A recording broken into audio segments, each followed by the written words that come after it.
Welcome back to chemistry. इस video में हम देखेंगे जेईई केमिस्ट्री के पेपर का full solution of 24 June morning shift. So let's get started. So first question ये है, कार्बोहाइड्रेट को हम H2SO4 के साथ हीट देते हैं और प्रोडक्ट बनती है, और ये प्रोडक्ट मिलती है gluconic acid with bromine water और बीटा लिंकेज ही वाले कंपाउंड्स हैं इसमें। तो अपने को पूछा गया है कि वो कार्बोहाइड्रेट क्या है जिसमें वो बीटा लिंकेज मिलता है। पहली चीज़ तो ये है कि बीटा लिंकेज वाले जो कंपाउंड्स हैं अपने सिलेबस में, उसमें सेलुलोज आता है। अगर आप एनसीईआरटी की बुक को उठा कर देखें तो सेलुलोज में ही आपको बीटा लिंकेज देखने को मिल रहा है। तो इसका मतलब यही है। और सेलुलोज जो है उसको अगर आप हाइड्रोलिसिस करते हैं हीट के अंदर, तो प्रोडक्ट में आपको ग्लूकोज ही मिलता है। और ग्लूकोज को अगर आप ब्रोमीन वाटर से ऑक्सीडाइज करते हैं तो जाहिर सी बात है ग्लूकोनिक एसिड ही मिलने वाला है। चलिए सही आंसर इसका नो डाउट ऑप्शन 3 है, यानी कि सेलुलोज। अगला क्वेश्चन ये है कि which of the following has ester linkage. Ester linkage का मतलब होता है दिस लिंकेज C+O। तो ये लिंकेज हमें चाहिए, तो कौन से कंपाउंड के स्ट्रक्चर में है वो पूछा गया है। तो चलिए नज़र डाल लेते हैं एक बार कंप्लीटली सारे के सारे स्ट्रक्चर्स पर। ब्यूनास होता है ब्यूटाडीन स्टाइरिन कोपॉलीमर। उसका स्ट्रक्चर कुछ इस तरह का होता है। जैसा कि आप देख रहे हैं इसमें कहीं भी ये वाला लिंकेज कहीं भी नहीं मिल रहा है, सो ऑब्वियसली ये आपका आंसर नहीं है। PHBV का देख लेते हैं। PHBV होता है पॉलीबीटा हाइड्रोक्सी ब्यूटाइरेट को beta hydroxy valerate, PHBV, right. इसका जो स्ट्रक्चर होता है वो कुछ इस तरह का होता है। तो जैसा कि आप देख सकते हो इसमें ये एस्टर लिंकेज दिख रही है, ये C+O। आपका आंसर यही है। बिना N का जो स्ट्रक्चर होता है वो कुछ इस तरह का होता है, CH2 CH CH CH2 CH2 CH CN। और नाइलॉन 6 जो है वो, इसका मतलब यहाँ पर भी आपको अमाइड लिंकेज मिलने वाला है, हाउएवर एस्टर लिंकेज तो नहीं है, इसलिए सही आंसर ऑप्शन 2। नेक्स्ट क्वेश्चन है ऑर्गेनिक का। इसमें आपको ऑप्शंस क्या होंगे ये तो पता नहीं, like because it's completely memory based. तो आइए देखते हैं कि इसमें how to find the correct answer. इसमें पूछा गया है कि मेजर प्रोडक्ट क्या होगा। सबसे पहले बात करते हैं इस NaCN। NaCN क्या करता है, SN2 करता है। तो SN2 सबसे अच्छे लिविंग ग्रुप को ही निकालेगा। तो यहाँ पर आप दो फंक्शनल ग्रुप देख रहे हो, एक है ईथर और एक है हैलोजन। तो उसका जो लिविंग ग्रुप होगा कुछ इस तरह से आप निकालेंगे। यहाँ पर अगर आप Br लेते हो और यहाँ पर OCH3, तो NaCN क्या करेगा, CN- देगा, जो कि सबसे बेस्ट लिविंग ग्रुप यानी कि Br को यहाँ पर निकालेगा, क्योंकि Br यहाँ पर सबसे अच्छा लिविंग ग्रुप भी है। तो अगर अटैक इसके ऊपर होती है तो वो Br को यहाँ से निकाल देगी। तो फाइनल प्रोडक्ट यहाँ पर बन जाता है। अब इसके बाद आप करने वाले हो बेस का इस्तेमाल। CN के जो लगे हुए जो हाइड्रोजन होगा ये बहुत एसिडिक होगा, क्योंकि इसका जो कॉन्जुगेट बेस बनेगा यानी कि H+ निकलने के बाद जो बेस बनेगा वो रेजोनेंस के द्वारा काफ़ी स्टेबलाइज होगा। यानी कि दूसरे स्टेप में जो OH- है वो आ करके इस H+ को लेकर जाएगा और ये नेगेटिव चार्ज जो है वो इस तरफ आ जाएगी, क्योंकि उस नेगेटिव चार्ज को काफ़ी ज़्यादा स्टेबलाइज किया जाएगा और इससे ये कंपाउंड बन जाएगा कुछ इस तरह का।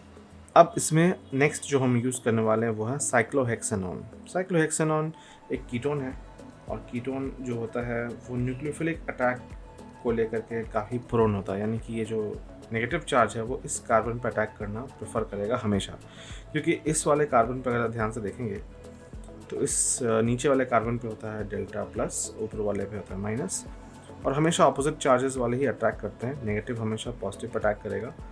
तो इसका जो प्रोडक्ट बनेगा कुछ इस तरह का बनेगा।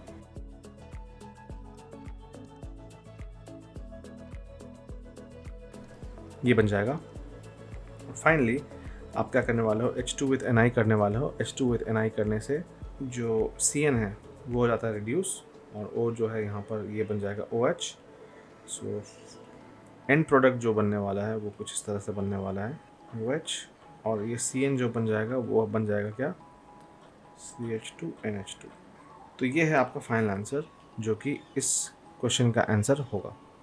ओके, अगला क्वेश्चन ये है C8H10। ये है आप इसको नाइट्रेशन कर रहे हो, फिर ब्रोमिनेशन कर रहे हो, और फिर अल्कोहलिक KOH कर रहे हो। आइए नज़र डालते हैं C8 H10 क्या हो सकता है। तो टेक्निकली अगर आप ध्यान से देखेंगे तो इसमें बेंजीन रिंग तो एक होनी ही है, क्योंकि C6 से ऊपर है, और ये जो रिएक्शन है ये नाइट्रेशन का एग्जांपल है। मतलब इस पूरे कंपाउंड में एक बेंजीन रिंग होनी ही चाहिए। और बाकी बचे 2 कार्बन। अब 2 कार्बन अगर आप लगाना चाहते हैं तो एक साथ भी लगा सकते हैं, तो हम लोग ये ले रहे हैं। चाहे तो आप इस CH2 को CH3 ऐसे भी ले सकते हैं, लेकिन उस केस में फिर Br2 का कोई खास इस्तेमाल नहीं रहेगा, क्योंकि उसमें एलिमिनेशन भी करना है।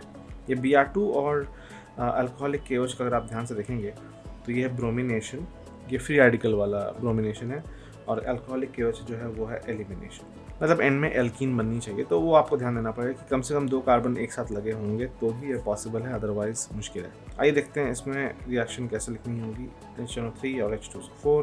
तो HNO3 और H2SO4 जो है यहाँ पर आप इसको नाइट्रेशन करने वाले हो, तो नाइट्रेशन ऑर्थो और पैरा दोनों जगह होती है, लेकिन मेजर प्रोडक्ट अगर आप लिखने हैं तो NO2 ही रखेंगे आप।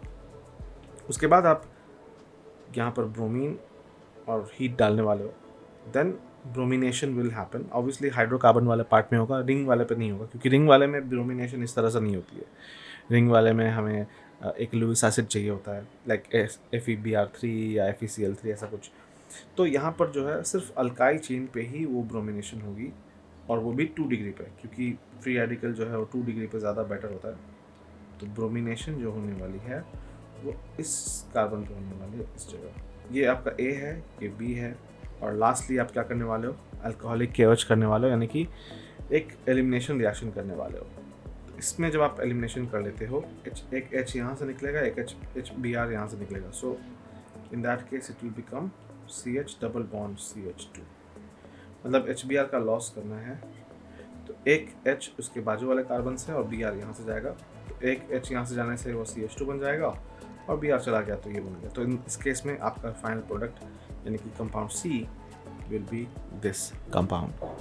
अगले क्वेश्चन में ये पूछा गया है कि किस में आपको कितने ऑक्साइड्स यहाँ पर न्यूट्रल हैं। तो न्यूट्रल ऑक्साइड्स अगर आप ध्यान से देखेंगे तो 2 ही हैं, N2O और NO। Na2O जो है वो एक बेसिक ऑक्साइड है, क्योंकि वो मेटल से बना हुआ है। मेटल के सारे ऑक्साइड्स बेसिक होते हैं। Cl2O7 जो है वो एसिडिक है, क्योंकि उसमें नॉन मेटल है, और AS2O3 जो है वो भी एक एसिडिक ऑक्साइड है, क्योंकि वो भी एक नॉन मेटल से है। तो इन दोनों का सिर्फ 2 ही आंसर होगा, यानी कि इसका आंसर 2 होना चाहिए, NO2 और NO। Enamel does not contain which of the following ion. Enamel जो होता है वो होता है आपके दांतों का आउटर कवर, जो कि काफ़ी स्ट्रॉन्ग होता है। इनामल का एक्चुअल फॉर्मूला जो है वो होता है ये, और इसमें जब आप फ्लोराइड आयन ऐड कर देते हो, यानी कि जो ड्रिंकिंग वाटर से मिलता है, ये इससे भी ज़्यादा हार्ड हो जाता है, और ये जो है कंपाउंड बन जाता है। तो ये जो है NCERT में इंफॉर्मेशन दी गई है इन इन्वायरमेंटल केमिस्ट्री। तो क्वेश्चन ये है कि इसमें से कौन सा आयन नहीं है। जाहिर सी बात है, यहाँ पर कैल्शियम का आप देख रहे हो Ca2+ तो ही है। यहाँ पे फॉस्फोरस का ऑक्सीडेशन +5 है, F पे -1 है, कैल्शियम पे 2+ है। तो क्लियरली ये और ये तीनों है, यानी कि ऑप्शन B जो है वो इनामल का पार्ट नहीं है। इसका आंसर B होगा। In a lattice atoms, X occupy all the lattice points of HCP and Y is present in all the tetrahedral voids. The formula of lattice will be what? HCP जो है वो आपको मालूम होना चाहिए। किसी भी HCP यूनिट सेल में 6 एटम्स इफेक्टिवली होते हैं उस यूनिट सेल के अंदर। तो अगर वो सारे के सारे लैटिस पॉइंट पर हैं तो X का टोटल काउंट हो जाएगा 6। HCP में 6 एटम्स होते हैं, ये एज अ फैक्ट ही याद रखेंगे यहाँ पर, क्योंकि ऑब्वियसली इसका डेरिवेशन भी है प्रॉपर। HCP में 6 एटम्स कैसे हैं, इसका वीडियो जो है अवेलेबल है ऊपर दिए गए आई बटन के लिंक पर, आप इसको चेक करके देख सकते हैं।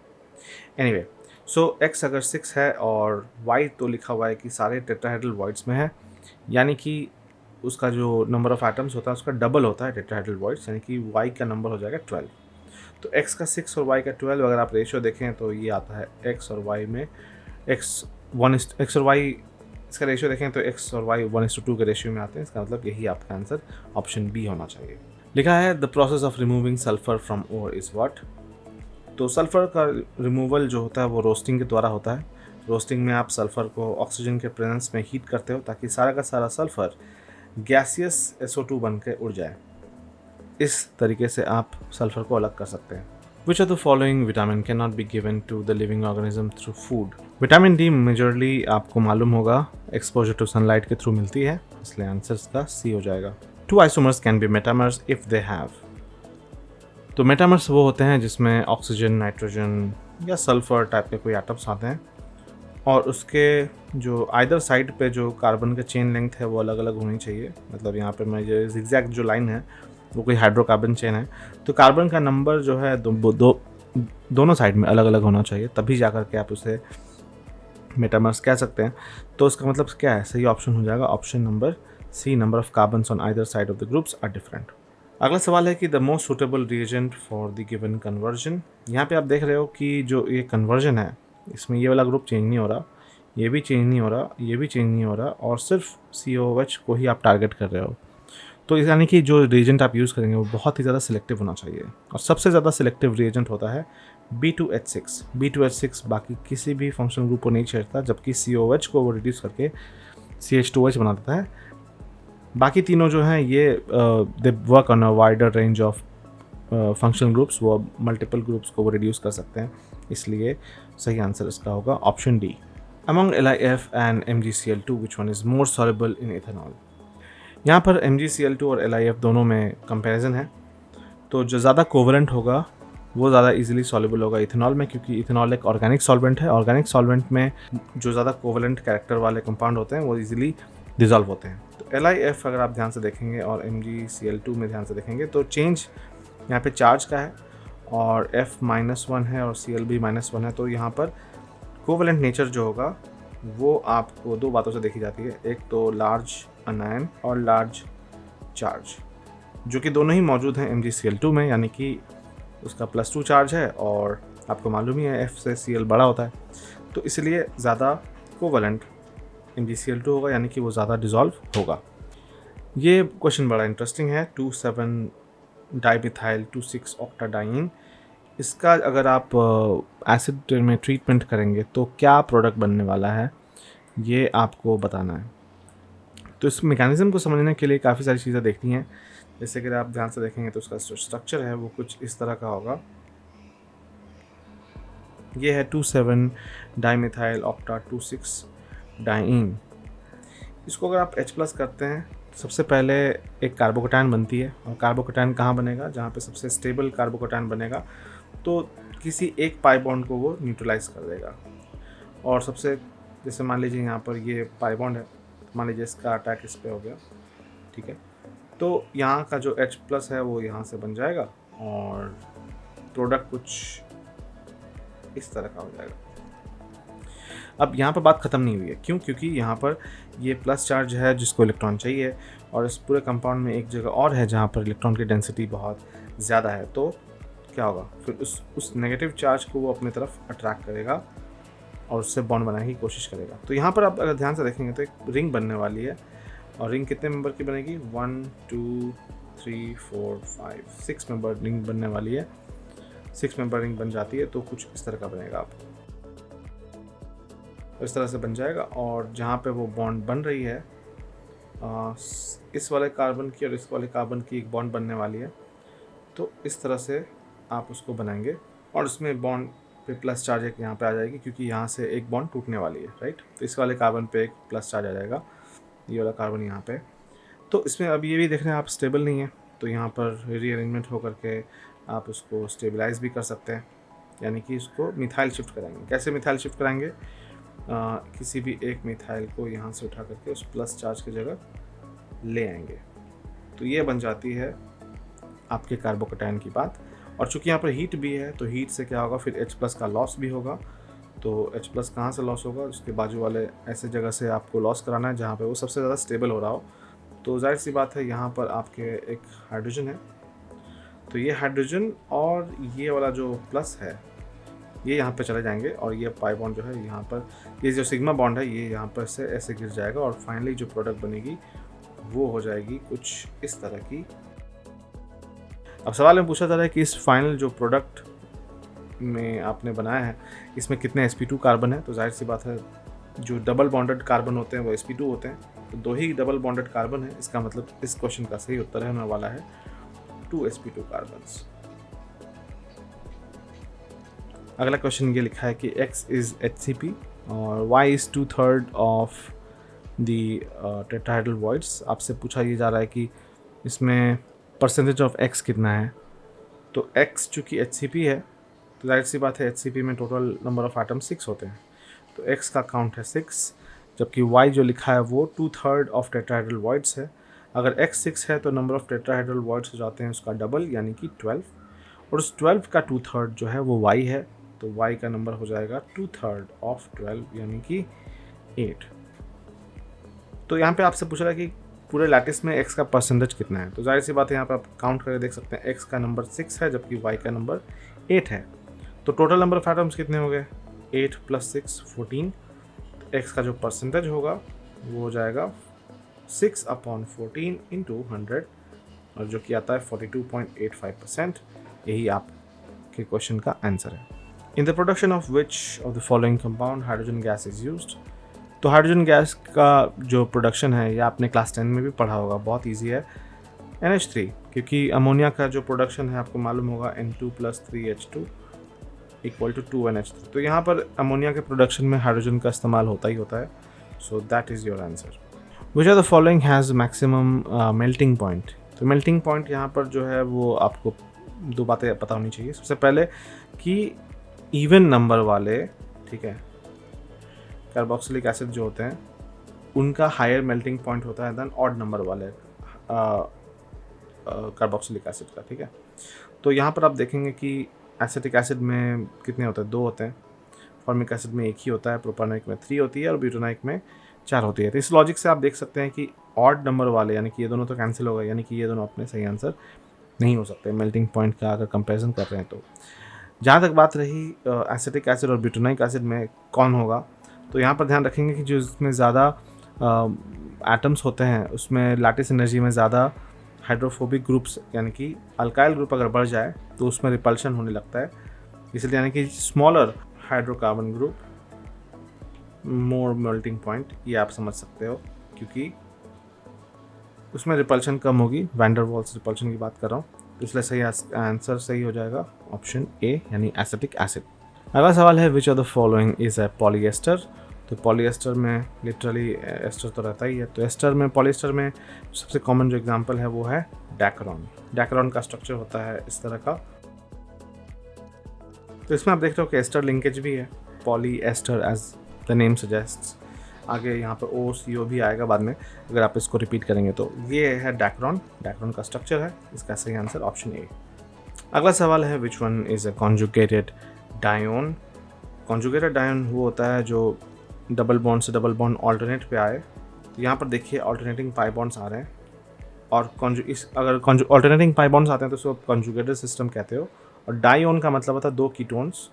तो 2 कीटोन्स तो खैर सारे ऑप्शंस में ही हैं, लेकिन यहाँ पे ऑल्टरनेट जगह पे आ रही है, इसलिए आप इसका आंसर ये होगा। जैसे कि आप देख रहे हो कि ये जो पाई बॉन्ड है ये ऑल्टरनेट आ रहे हैं इसके, इसका ऑल्टरनेट ये है और इसका ऑल्टरनेट ये है, तो इसे हम कॉन्जुगेटेड डायोन कहेंगे। जबकि ऐसा इस वाले केस में नहीं है क्योंकि यहाँ पर पाई बॉन्ड यहाँ है लेकिन ऑल्टरनेट पोजीशन पे यानी कि इसके ऑपोजिट जगह पे वो रेजोनेंस शो नहीं होगा, ठीक है। तो ये जो है वो रेजोनेंस शो नहीं करने वाला है। Same thing happens with here and same thing happens with here, right. तो ऑल्टरनेट नहीं आ रहा है वो, इसलिए सही आंसर उसका ऑप्शन ए है।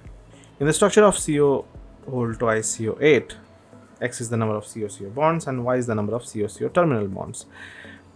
X + Y की वैल्यू क्या है, तो ये जो स्ट्रक्चर है इसका NCERT के बुक से डायरेक्टली उठाई गई है। इसका स्ट्रक्चर सबसे पहले आपको जानना ज़रूरी है। तो कोबाल्ट का जो स्ट्रक्चर होता है ये कॉम्प्लेक्स का, वो कुछ इस तरह का होता है। इसमें ध्यान देने वाली बात यह है कि ये जो बीच वाला है वो कोबाल्ट है और साइड वाले जो भी हैं सारे वो सब कार्बन मोनोऑक्साइड यानी CO है, राइट। तो क्वेश्चन में ये पूछा गया CO बॉन्ड कितने हैं, तो जाहिर सी बात है क्वेश्चन में सिर्फ एक ही CO बॉन्ड है यानी कि X की वैल्यू है 1, और CO टर्मिनल कितने बॉन्ड्स है, तो 1 2 3 4 5 6, तो Y की वैल्यू हो गई 6, तो टोटल हो जाएगा X + Y यानी कि 7 हो जाएगा। ऑप्शन नंबर डी इसका सही उत्तर है। अगला सवाल है कि match the column with their formula. तो यहाँ पे आप देख रहे हो कि कैलामाइन जो ओर है उसका एक्चुअल फार्मूला होता है जिंक कार्बोनेट, यानी कि A का मैचिंग हुआ Q। तो अगर A का Q है तो ऑटोमेटिकली A और D आप कैंसिल कर दोगे, बचता है ऑप्शन B और C। B और C में चेक करेंगे तो सिर्फ यही दोनों ऑप्शन अलग अलग हैं, सो इनको ही चेक कर लेते हैं। स्फेराइट का फॉर्मूला होता है जिंक सल्फाइड, यानी कि सी का होना चाहिए S, और अगर सी का S है और सिडेराइट जो है उसका फॉर्मूला हो जाएगा FeCO3, तो D का R और C का S है, S का मतलब ऑप्शन B सही उत्तर है। इस क्वेश्चन में करेक्ट स्टेटमेंट आइडेंटिफाई करने के लिए कहा गया है B2H6 is a Lewis acid. क्या ये बात सही है? बिल्कुल सही है, क्योंकि B2H6 में अगर आप देखेंगे तो इसमें होती है something known as banana bonds, और बनाना बॉन्ड्स जो होते हैं वो जनरली इलेक्ट्रॉन डेफिशिएंट होते हैं, क्योंकि H को आप दो एटम के साथ कैसे बॉन्ड कर सकते हैं, राइट। तो ये जो बनाना बॉन्ड्स हैं ये क्या होते हैं, बाय डिफ़ॉल्ट बहुत ही इलेक्ट्रॉन डेफिशिएंट होते हैं। ऐसे कंपाउंड्स जो इलेक्ट्रॉन डेफिशिएंट होते हैं they are capable of acting like a Lewis acid. इसका मतलब इसका ऑप्शन ए सही है। ऑप्शन बी में है लिखा है कि all the bond BH bonds in B2H6 are equal. ये बात गलत है, क्योंकि जो एंड वाले बॉन्ड्स होते हैं वो और जो बीच वाले बॉन्ड होते हैं वो उनके बॉन्ड लेंथ में, बॉन्ड एनर्जी में डिफरेंस होती है। सी है B2H6 has a planar structure. ये भी गलत है, क्योंकि B2H6 में ये दोनों एटम जो हैं ये और ये भले एक प्लेन में रहते हों, लेकिन ये दोनों एटम्स उस चारों एटम्स के प्लेन के ऊपर नहीं रहते हैं। 3D में आप अगर ध्यान से देखेंगे तो ये जो है वो नीचे आता है ऐसे एक टेबल की तरह है, जिसमें H ऊपर से गया हुआ है, एक नीचे से गया हुआ है। तो in that case this molecule is not a planar structure. और फिर लिखा है कि maximum number of hydrogen in one plane is 6।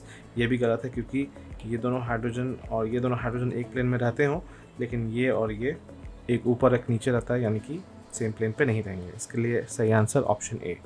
अगला क्वेश्चन है कि which of the following is a stable nitrogen halide. Stable nitrogen halide तब बनती है जब एक तो बॉन्ड लेंथ छोटा होना चाहिए, ठीक है। बॉन्ड लेंथ अगर छोटा होगा तो उसका मतलब स्ट्रॉन्ग भी होगा, ठीक है। तो सही आंसर क्या होगा? ऑप्शन ए, क्योंकि NF3 में ही सबसे छोटा एटम है और छोटे एटम में ऑब्वियसली छोटा बॉन्ड लेंथ भी होगा, और NF3 में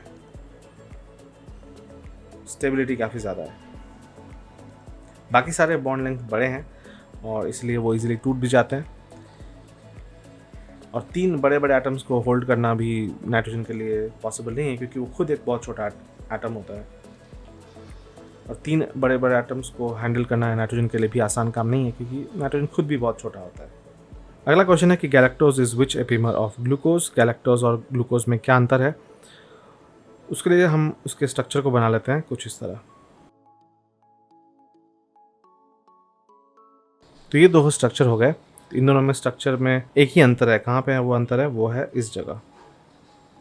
बाकी सब कुछ बिल्कुल आइडेंटिकल है, जैसे आप देख सकते हो। तो उसका नंबर अगर आप चेक करोगे तो 1 2 3 4 फोर्थ कार्बन पे ही ये अंतर है, इसलिए इसका आंसर क्या होगा? ऑप्शन नंबर डी, यानी कि C4। अगला सवाल है कि क्रोमियम का ऑक्सीडेशन नंबर क्रोमेट और डाइक्रोमेट में कितना डिफरेंस होता है। तो क्रोमेट जो होता है वो होता है CrO4 - और डाइक्रोमेट होता है Cr2O7 2-। ऑक्सीजन का ऑक्सीडेशन नंबर होता है -2x, और क्रोमिन का x ले लेते हैं, इसका y ले लेते हैं और -2। तो अगर आप देखेंगे ध्यान से तो x + 4 × -2 should be equal to -2। तो x की वैल्यू आती है +6। सिमिलरली अगर आप y की वैल्यू कैलकुलेट करेंगे तो y 2y + 7 × -2 should be equal to -2। इसमें भी y की वैल्यू क्या आएगी? 6 आएगी। तो दोनों ऑक्सीडेशन नंबर में अंतर क्या है? 0। इसका मतलब सही आंसर ऑप्शन ए होना चाहिए। अगला सवाल है कि the molecule which has minimum role in photochemical smog. Photochemical smog में जो कॉमन कंपोनेंट्स होते हैं वो होते हैं ozone, nitric oxide, acrolein, formaldehyde and peroxy acetyl nitrate. तो यहाँ पर आप ध्यान से देखेंगे तो ओजोन दिया हुआ है, नाइट्रिक ऑक्साइड भी दिया हुआ है और फॉर्माल्डिहाइड भी दिया हुआ है, यानी कि ऑप्शन बी जो है वो फोटोकेमिकल स्मॉग का पार्ट नहीं है, इसलिए इसका आंसर हो जाएगा ऑप्शन बी।